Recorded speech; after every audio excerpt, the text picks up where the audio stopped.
pessoal, bom dia, boa tarde, boa noite. Estamos aqui mais uma vez. Hoje a gente vai bater um papo com esse cara aqui, cara sensacional, meu padrinho no motociclismo, uma grande referência aqui para muita gente aqui da Zona Leste no meio motociclístico, o Natalício Vigo. Bem-vindo, Natalício. É uma honra poder estar desfrutando com vocês um pouco da história do motoclubismo no Brasil. Show de bola. Natalício, vamos começar lá atrás, né, cara? No Brasil, como é que foi o começo dos motoclubes no Brasil? Você tem essa informação? Existem várias maneiras de enxergar o que é o começo do motociclismo. No caso do motoclubismo, começou numa base naval no nordeste do Brasil, os casacos de couro, que eram ex-integrantes militares da base naval, e pegaram as Harleys, a sucata da Segunda Guerra, quando acabou a Segunda Guerra, e começaram a montar as suas motos, como ocorria nos Estados Unidos, que começou também os motoclubes, que eu chamo de motoclubismo. Show de bola. Além disso, grupos que se juntavam e saíam de moto, aqui no Rio de Janeiro, o que a gente tem notícia é os balaios. Os balaios eram fanáticos por motos antigas, principalmente as americanas, e juntaram-se e formaram um grupo. Se eu não me engano, com o Bob Blint, né? Isso, exatamente. Logo em seguida, aqui em São Paulo, nós temos a história de Molambos. Balaios foi lá. Aqui no Brasil, que a gente sabe, o primeiro grupo de motociclistas que saía junto eram os Molambos. Agora, Natalício, como é que foi, quando foi, cara, em que década foi o seu primeiro contato com o motociclismo? Isso daí vem no sangue, né? Quando eu era pequeno, na minha rua tinha um colecionador de motos antigas, um senhor que já tinha bastante idade, e ele tinha uma Índia. E aquilo era um sonho para a juventude que gosta de motociclismo. Daí, a segunda opção foi quando eu comecei a ter os primeiros contatos com o Torello, com o Mingos, com o Luizão, que construíram as primeiras motos com motor Volkswagen, as primeiras se chamavam Brasil, e eu acompanhei a construção dessas motos na oficina, na loja do Torello, o Mingo, o irmão dele, e o Luizão também, que não saía de lá. Eu tinha uma faixa de 12 anos e ficava ali já namorando as motos. Aprendi a andar de moto, eu aprendi dando ônibus. Os ônibus tinham o apoio de mão e eu ouvindo o motorista trocar de marcha, imaginando como seria pilotar uma moto, né? E eu tive a oportunidade de comprar uma cinquentinha, só que eu não comprei, porque era preocupante, dificuldade de peça, manutenção, e no Brasil foi lançada uma moto que se chamava CG 125, em 1976, e eu tive a oportunidade de comprar uma na concessionária nova. Eu trabalhava já com comunicação visual, eu tinha minha renda, e consegui comprar. Aqui no nosso bairro tinha 3 pessoas que conseguiram comprar essa primeira moto CG 1976. A minha era laranja e as primeiras que saíram aqui no Brasil eram laranja. E essas 3 motos começaram a viajar junto. Eu e esses 2 amigos viajávamos pela região mais do litoral. A minha habilitação de moto eu consegui tirar em 1977. Usava capacete, Natalício, nessa época? Usava na estrada só por segurança, mas não tinha necessidade de usar o capacete como hoje. Como a dificuldade maior era ter uma moto, a gasolina era barata, então você viajava todo fim de semana. Natalício, agora assim, como que era a cena, a dita hoje o pessoal fala muito na cena biker, né, cara? Como que era o lance dos motoclubes nos anos 80? A gente sabe que existiam alguns, como os balaios, os mulambos que você citou, os zapatas, né? Você entrou com os zapatas nos anos 80 ou 70? Conviver com os zapatas, eu convivia desde 1972. Mas participar no Zapata... Você já foi integrante do Zapata, né? Fui nessa época que o Torello reativou a facção Zapata aqui em São Paulo. Foi na década... entre 80 e 82. Aí nós reativamos o Zapata com, se eu não me engano, 7 membros. E como é que era assim, naquela época? Falando sobre Zapata, na época era uma escuderia. Era uma escuderia onde os jovens regionais, bairristas, se encontravam, curtidores de carros antigos, carros reformados e motos. Então se chamava de Escuderia Zapata. Mas o motociclismo biker de estrada, ele surgiu a partir das primeiras motorromarias, criadas quem era o coordenador disso é o Ceará Morumbizinho. As primeiras romarias aqui. Aquilo começou a crescer de ano para ano, que virou um estouro. Então, muitos acidentes. O pessoal tomava uma naquela época. Isso, até hoje toma. Mas acabou semeando o motociclismo, isso, né? Semeou e dividiu. Como hoje também, existem motoclubes de várias categorias. Ô Natalice, mas vamos lá.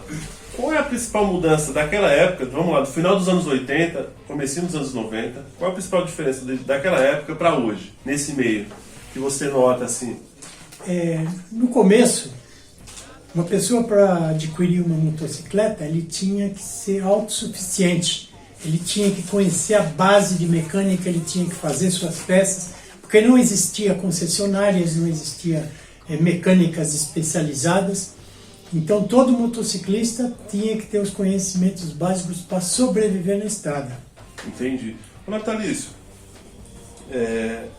na década de 80, 90, tinha corrida aqui no viaduto de Guaianazes, alguma coisa nesse sentido? Como é que era isso, cara? Quem participava? Tem alguém conhecido que participava? Nós não podemos criticar os garotos que ficam empinando moto, porque é uma fase da juventude que ele sente essa necessidade de usar esse tipo de atividade.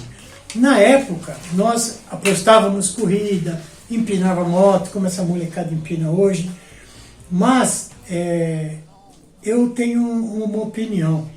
Isso deve ser profissionalizado. Porque existe um esporte que chama William, que é malabarismo com motocicleta, que é muito divulgado em vários países, principalmente na Europa, e o campeão mundial de wheeling é um brasileiro. Campeão mundial. Mas lá eles têm normas, a polícia colabora em espaços apropriados para que os jovens pratiquem os seus malabarismos, normas, lógico, capacete, tirar peças de vidro da moto que podem quebrar, mas o esporte é estimulado e de lá saem grandes atletas, grandes campeões. Agora, brother, você ficou por quanto tempo nos Zapatas? Até que ano você ficou nos Zapatas? Olha, não tenho certeza quantos anos eu fiquei. Eu não tenho certeza, mas eu peguei o início e participamos arduamente, todos os membros, e com muito orgulho, porque Zapata é o clube do meu coração. Hoje eu participo da Confraria Titãs, sou o fundador da Confraria Titãs, mas que fique bem claro, não é um motoclube, é uma confraria, é um grupo de amigos que se reúnem em prol de um prazer em comum. E com a base do motociclismo. Na verdade, a confraria é um termo da época medieval, existiam as confrarias desde a época medieval, onde as pessoas se reuniam até secretamente para fazer a filantropia. Mais ou menos como eram os templários, acho que eram uma confraria, não é? Seria algo parecido. Maçonaria. Eles se juntam e fazem trabalhos filantrópicos em benefício das pessoas carentes.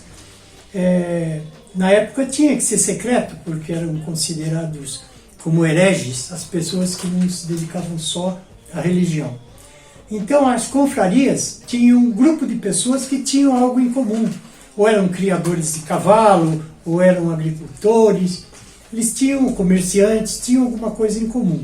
No caso da confraria Titãs, é uma confraria de motociclistas, pessoas que têm o prazer de utilizar a motocultura, que é outra palavra que eu acredito que eu não sei se existe essa palavra. Existe. A motocultura.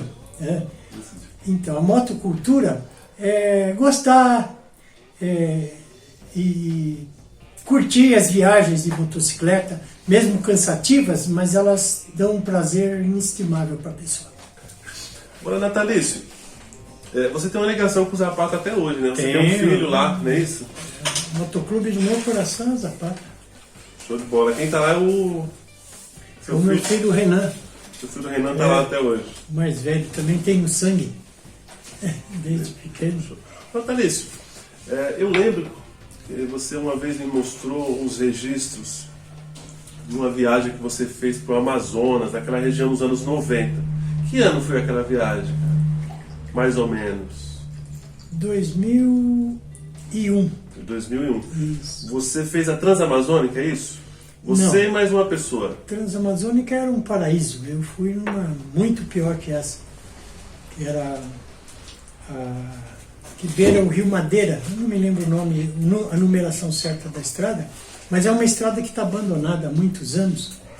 E, inclusive, aventureiros de vários países, da Holanda, da Alemanha, da França, tentaram fazer esse percurso e desistiram, não conseguiram. Mesmo com apoio, o único apoio era Deus. Em quanto tempo vocês fizeram essa viagem? Demoraram quantos dias? A viagem total demorou uma média de 45 dias. Mas o percurso pior, que foi o percurso entre Manaus e Porto Velho, são 7 dias numa selva fechada. Nós tivemos que dispensar roupa porque era tudo supérfluo. Era uma roupa para se encher de barro de dia e uma à noite para dormir.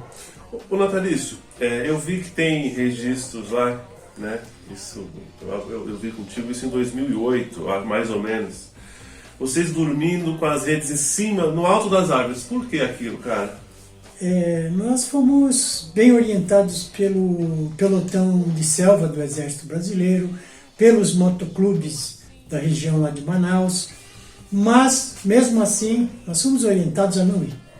Mesmo assim, nós pegamos algumas orientações e enfrentamos esse percurso de 7 dias.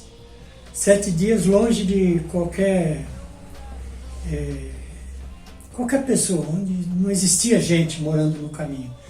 As pontes estavam destruídas, nós tínhamos que desmontar as motos, colocar troncos, tem um machadinho até hoje, colocar troncos, passar com as motos em cima do tronco, porque você imagina um igarapé são os riozinhos que correm nessa época da seca lá, 1 metro para você ultrapassar, e 1 metro de profundidade, então você é obrigado a fazer uma ponte para poder passar.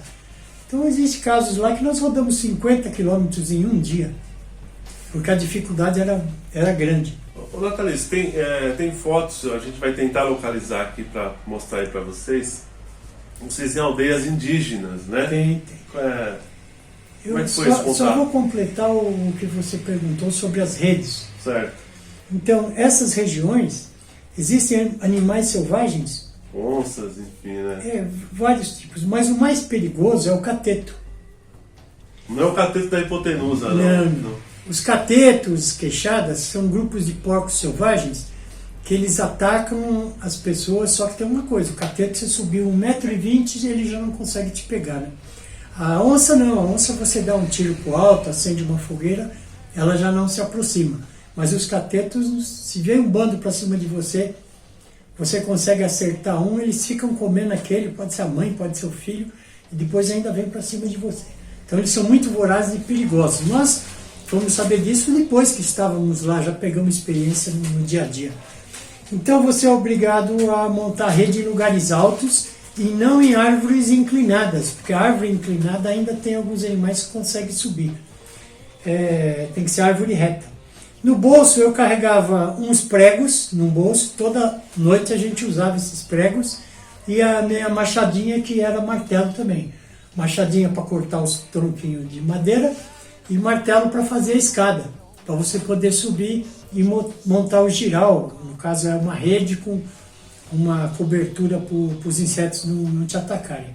Mas mesmo assim, com todos esses produtos químicos repelentes que a gente usa na pele, não funcionava. Os pernilongos eram tão vorazes que eles picavam por cima da rede, ultrapassava a sua calça jeans e ainda te picavam.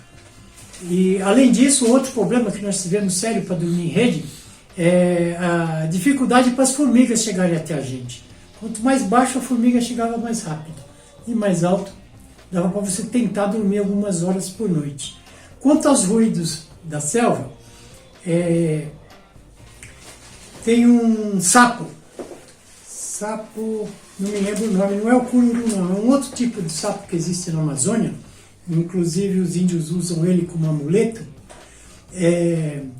Ele dava um grito forte, como se fosse uma arara, sabe aquele grito? Como que você vai conseguir dormir uma noite com esses gritos? Mesmo nós tocamos a guarda à noite, as duas redes dos dois amigos que estavam juntos, não se consegue dormir. O outro barulho assustador é o barulho do gato maracajá. O gato maracajá é uma onça de pequeno porte, da família da jaguatirica. E ele não faz miau, ele rosna igual leão. Isso tira o sono de qualquer um. Então nós ficamos esses 7 dias sofrendo nesse percurso, praticamente sem dormir direito. Patrícia, essa viagem, nessa época, você teve algum tipo de patrocínio? Enfim, foi você e o alemão do América do Sul. Da América do Sul. Vocês tiveram algum patrocínio, apoio financeiro? Não. Toda viagem que eu fiz, não foi eu que financei. Primeiro é porque eu fui prestar serviço para as empresas que eu prestava serviço na época de montagem de máquinas. E nesse caso foi em Manaus. Só que eu resolvi ir de motocicleta, que era o sonho que eu tinha, e fui por um caminho, fui pela Serra do Cachimbo, Cuiabá-Santarém, e participei da festa do boi bumbá que tem lá na Amazônia. É lá onde tem o Parintins. A festa de Parintins. Né? Depois de lá nós fomos para Manaus. Pará, né, Natália? Pará, né? Não, Pará foi outra viagem que eu fiz. Tá. Pará é uma outra viagem que eu fiz por um outro percurso também, voltei pelo Nordeste. Mas essa para Belém, para Manaus, nós pegamos uma estrada que chama Manaus Caribe, que ela vai até o Mar do Caribe. Passa por Caracas e continua até o Caribe. Era um sonho que a gente tinha para fazer também. Voltando à rede, falta alguma coisa da rede que eu esqueci de falar. Pernilongo, formiga, barulho. Uma vez você me falou que os animais, eles farejavam a comida, né, a linguiça, então assim, isso foi uma experiência que você aprendeu durante o trajeto, né, para não armazenar. Durante o percurso, saindo de um vilarejo que chama Careiro, depois de Manaus fomos para o Careiro, e pegamos essa estrada abandonada que na época ela é lateral do Rio Madeira, que vai até Porto Velho. E ela passa por um pedaço da Transamazônica, que está um paraíso perto da estrada que nós pegamos. Nós encontramos um senhor que morava sozinho numa choupana de pau a pique, e pegar água, conversar, vimos que morava alguém, e contamos para ele o percurso que nós estávamos fazendo, e oferecemos para ele uma mistura que nós fazíamos no nosso arroz, salame. Picava o salame, misturava com arroz, era uma coisa prática para a gente fazer para comer no caminho, né? E ele falou para a gente a seguinte frase: vocês têm mais sorte do que juízo. Por quê? Porque o salame ou qualquer outra coisa que solta cheiro, pode ser até um peixe salgado, atrai os predadores. E então nós tivemos problema de quase morrer por causa do salame. Não sabíamos, né? Fomos aprender isso com o tempo. Fora isso, por exemplo, passamos por várias aldeias indígenas, aprendemos que a gente nunca deve dormir próximo ao rio, na faixa de 100 metros de um rio, na hora que o sol nasce e na hora que o sol se põe, porque é o horário que os insetos da malária e outras doenças atacam. Nas aldeias indígenas, os índios acordavam tipo 4 horas da manhã, as crianças, e saíam correndo para ir tomar banho antes do sol aparecer, para não serem picados pelos insetos, né? E gritando. Se um bando de galinha gritando, era a criançada correndo para os rios.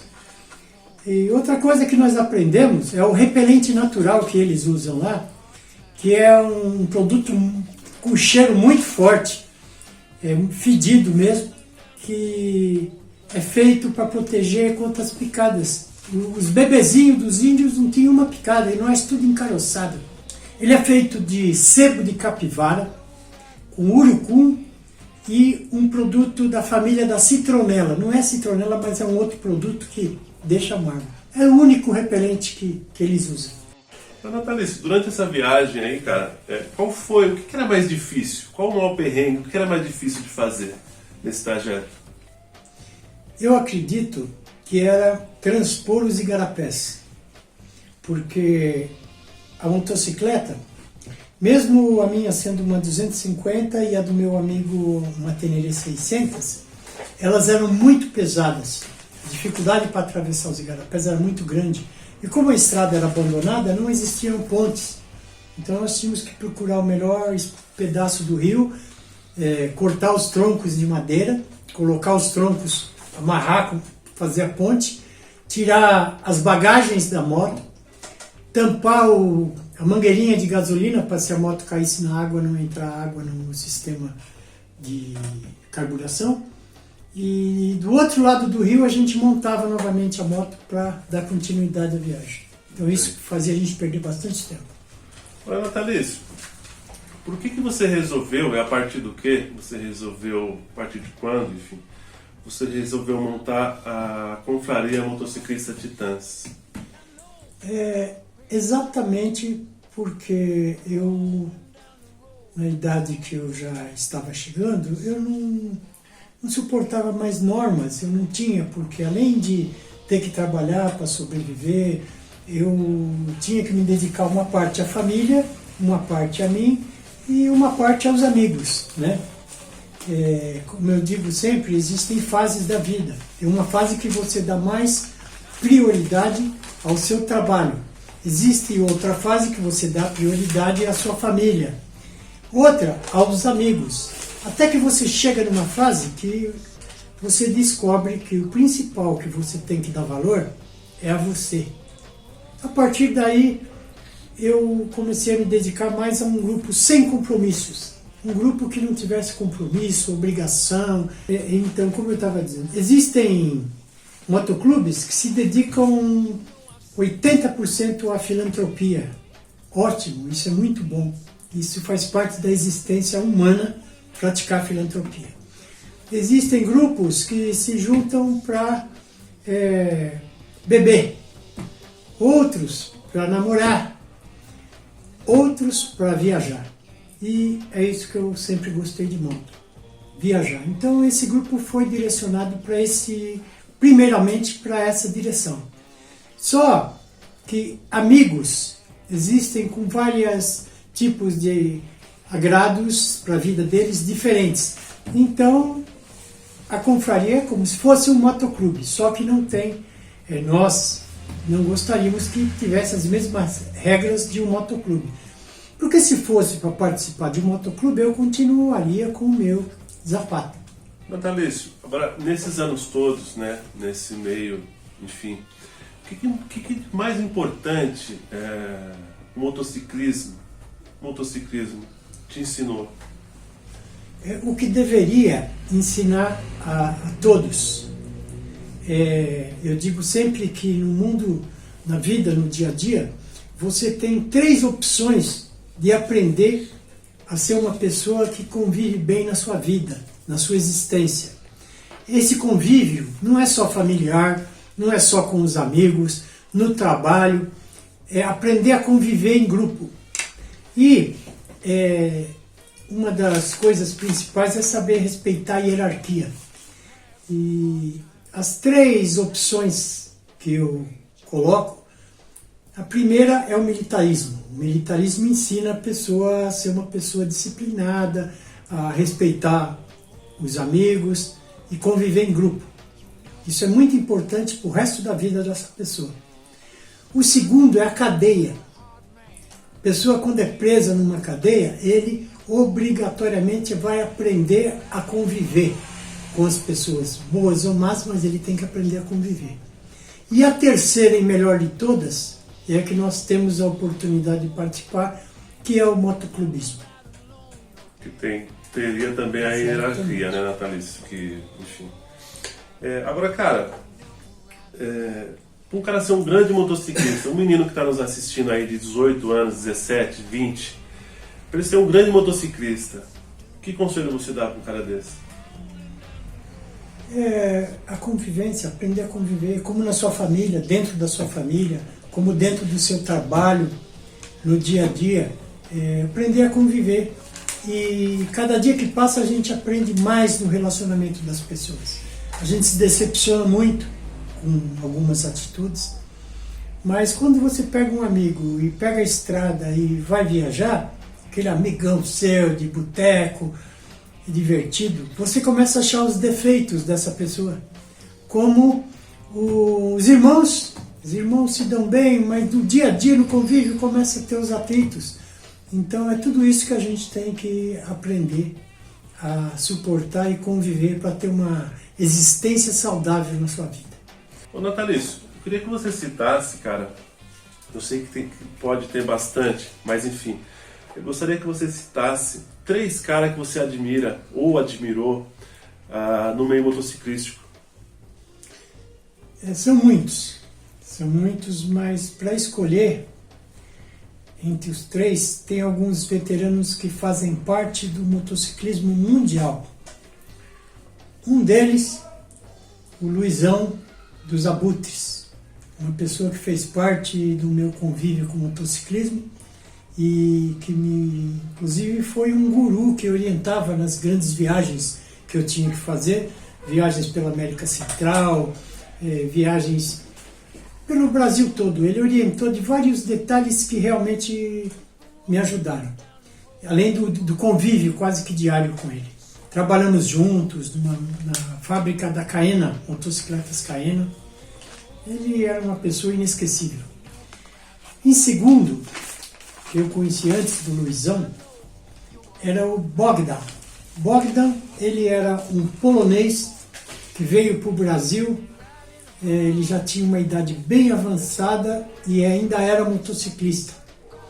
Ele montou sozinho, ele comprou as peças da Inglaterra e montou sozinho uma moto com o nome de HRD.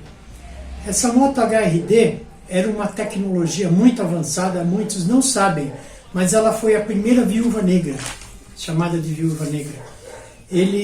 Ela tinha relação peso-potência muito grande. Ela era muito leve, porque ela era fabricada com material que sobraram dos aviões da Segunda Guerra Mundial, que eram ligas muito leves, diferentes das motos europeias ou americanas. E ele montou, e era a única que existia na época. Logo em seguida, a Polícia Rodoviária Federal comprou algumas, inclusive eu tenho até algumas fotos de quando chegaram no Brasil. Ele foi um ídolo para mim, ele foi uma pessoa que me estimulou muito ao motociclismo e a adoração de motos clássicas. Em terceiro, mais longínquo ainda, seria um amigo meu que faleceu com 17 anos num acidente de moto. Nós convivemos juntos, inclusive a minha vida profissional hoje, eu trabalho também com coisas que na época nós trabalhávamos juntos. O nome dele é César Donato. Inclusive ele tem uma escola aqui em Guaianazes com o nome dele. E era um grande amigo, ele foi acidentado numa 350, CB350 Honda. Tem outros, tem vários, mas esses três me marcaram muito. Agora, como companheiro do Zapata, era a pessoa que tinha o abraço mais gostoso que eu já tive. Ele era grandão, ele era gordo, e dava um abraço na gente com muito carinho, com muito amor. É o falecido Frei Tuck do Zapata. Esse daí também é inesquecível. Você já me falou do abraço dele algumas vezes, Natalício. Ô cara, as coisas mudaram muito dos anos 80, 90, até os anos 2000 pra cá. Houve muita mudança. O que você sente mais falta, cara, daquela época pra hoje? Não pode falar a idade, hein? Eu sinto falta da segurança que o motociclista tem na estrada. Eu sinto falta de você poder parar sua moto na beira da estrada, montar uma barraca, fazer uma fogueirinha e dormir ali. Hoje isso é impossível. Muito bom. Bem, eu queria então, cara, né, que você deixasse uma última mensagem aí para quem está nos assistindo. Viva a vida. A vida passa rápido. Você deixa de fazer algumas coisas nas suas viagens, depois você se arrepende. Então, não deixe de fazer as pequenas coisas na viagem. Faça a viagem. É isso. Pessoal, é isso aí. Trocamos ideia hoje. Estava para trocar essa ideia faz tempo, né? Agradecer a Deus, agradecer ao Natalício, ao Gabriel, meu filho, que está nos ajudando. Vem cá, Gabriel, para você, pessoal, te ver aqui. Gabriel que está me ajudando aí com o vídeo, tá? Obrigado, filho. E batemos um papo hoje com o Natalício, cara. Pra mim, a maior referência no motociclismo, meu padrinho no motociclismo, me recebeu de braços abertos até hoje. É sempre uma delícia conversar com esse cara. Ele tem uma mente brilhante. É incrível conversar com esse cara. Então, Natalício, obrigado, cara. É isso aí. The Rider! I've seen some hard times. You know I paid some dues. Rolling down the road, pouring blood, sweat and tears, finding that soldier in you.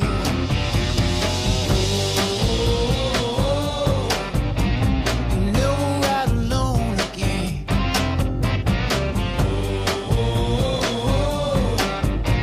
You'll never ride alone again.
Some hard times, and I know you paid your dues.